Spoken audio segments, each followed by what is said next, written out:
사사기 16장은 삼손과 들릴라 그리고 삼손의 죽음을 다룹니다. 오늘 본문 앞부분에서 삼손은 가사의 기생에게 빠져 지냅니다. 블레셋 사람들이 죽이려 할 때 그는 오히려 문짝들과 두 문설주와 문빗장을 빼어가지고 모두 어깨에 메고 헤브론 앞산까지 가며 자신의 힘을 과시합니다. 삼손은 소래 골짜기 들릴라에게도 푹 빠집니다. 블레셋 사람들이 삼손의 힘의 근원이 무엇인지 들릴라에게 알아보고 결박해서 그를 넘겨주면 어마어마한 돈을 주겠다고 약속합니다. 5절을 보면 각각 은 1,100개씩을 주겠다고 말하는데 블레셋 성이 5개라고 하면 5,500개의 은을 말합니다. 들릴라는 삼손에게 결박당할 수 있는 방법이 무엇인지 알려달라고 계속 조릅니다. 이에 대해서 삼손은 마르지 아니한 새 활줄 7으로 결박하면 된다고 말하거나 쓰지 아니한 새 밧줄들로 결박하면 된다고 말합니다. 머리털 7가닥을 배틀의 날실에 섞어 짜면 된다고 하지만 이 모든 것은 다 거짓말입니다. 들릴라는 삼손에게 자신을 진짜로 사랑하지도 않으면서 사랑한다고 말할 수 있냐고 3번이나 희롱당했다고 난리를 피웁니다. 16절을 보면 날마다 그 말로 그를 재촉하고 졸랐다고 합니다. 마침내 삼손은 마음이 번뇌하여 죽을 지경이 되었다고 합니다.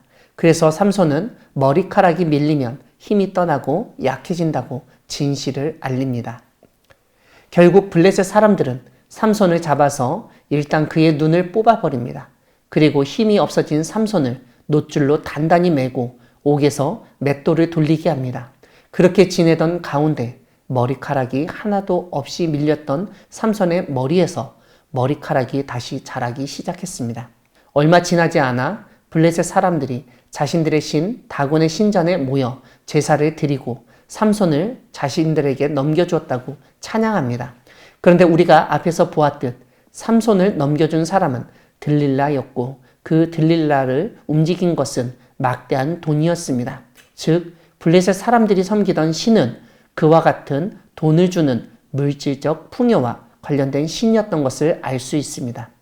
아무튼 블레셋 사람들은 삼손의 재주를 보려고 모여들었는데 삼손이 하나님께 이번만 나를 강하게 해달라고 기도하고 두 기둥을 붙잡고 넘어지면서 그곳에 있던 사람들이 다 죽었습니다. 그때 죽은 사람이 살아있을 때보다 죽인 사람보다 더 많았다고 설명합니다. 사랑하는 광야교회 성도 여러분, 하나님은 하나님의 일을 감당하기에 부족한 사람, 실수를 반복하는 사람도 사용하셔서 하나님이 계획하신 뜻을 성취하시는 분이십니다. 오늘 본문에서도 알 수 있듯 삼손은 하나님의 일을 감당하기에는 조금 부족하다고 느낄 수 있는 사람입니다. 물론 힘의 부족을 말하는 것이 아닙니다. 힘으로 치자면 삼손을 따라잡을 사람이 어디 있겠습니까? 어떤 가방 회사는 가장 튼튼한 가방을 뜻한다고 어필하려고 삼손이라는 이름을 따서 샘소나잇이라고 했습니다. 우리가 삼손 이야기에서 주목할 것은 그러한 힘이 아닙니다. 삼손이 나실인이었음에도 불구하고 이방 여인들과 계속 관계를 갖고 사랑에 빠지는 것에 주목해야 합니다. 이것은 성경이 지속적으로 경고하고 금하였던 것입니다. 더군다나 막강한 힘을 가진 삼손이 죽을 지경이 된 것은 다름 아니라 여인의 끊임없는 사랑 타령과 진실을 말하라는 공세 때문이었습니다. 이런 점에서 하나님의 일을 하는 사람이 정말 갖추어야 할 것이 무엇인지, 주의해야 할 것이 무엇인지 삼손 이야기는 잘 보여줍니다. 힘만 앞세워서도 안 되고 주변 사람의 말에 너무 귀 기울여서도 안 된다는 점입니다. 왜냐하면 그 힘과 남의 말에 귀 기울이고 진실을 누설하는 것이 나와 공동체를 망하게 하는데 사용될 수도 있기 때문입니다. 그러나 삼손은 이런 생각을 조금도 하지 못했습니다. 자신에게 힘이 있으니까 진실을 알아도 어떻게 하지 못할 것이라고 단순하게 생각했습니다. 그래서 첫 번째 부인이 수수께끼 답을 알려달라고 했을 때에도 들릴라가 힘의 근원을 알려달라고 했을 때에도 순순히 알려주었던 것입니다. 삼손은 이스라엘의 지도자라고 하기에는 너무 큰 약점을 가지고 있었습니다. 지도자라면 꼭 갖춰야 할 무거운 입을 그는 가지고 있지도 않았습니다. 자기 마음대로 말도 하고 가진 힘을 가지고 과시하며 살았던 것을 보게 됩니다. 그럼에도 불구하고 하나님은 삼손을 사용하셨습니다. 이것이 정말 놀라운 은혜입니다. 우리 같으면 성격도 좋고 힘도 세고 머리도 좋은 사람, 입이 무거운 사람을 사용하실 것 같은데 하나님은 그때그때 이스라엘 형편에 맞춰 인재를 발굴하시고 하나님의 일을 감당할 힘을 주시면서 사용하셨던 것입니다. 삼손처럼 우리가 어딘가 모자란다 하더라도 하나님이 사용하고자 하신다면 우리도 쓰임받을 수 있다는 점을 믿으시기 바랍니다.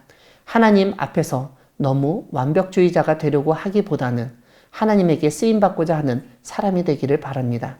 그럴 때 하나님이 여러모로 부족하지만 삼손처럼 우리를 사용하시고 놀라운 일을 이루어 주실 것입니다. 오늘 본문에서 우리가 주목할 것이 한 가지 더 있습니다. 실수했다고 끝나는 것이 아니라는 점입니다. 삼손은 자기 실수로 힘의 근원을 알리고 머리카락이 잘리고 밀려 더 이상 힘을 발휘할 수 없었습니다. 두 눈이 뽑히고 노동착취를 당하고 조롱거리가 됐습니다.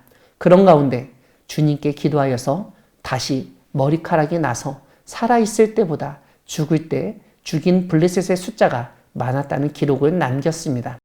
이러한 삼손을 기억하며 실수를 하더라도 주님께 기도하며 실수를 만회하여 하나님께 영광 돌리는 우리 모두가 되기를 소망합니다. 아멘.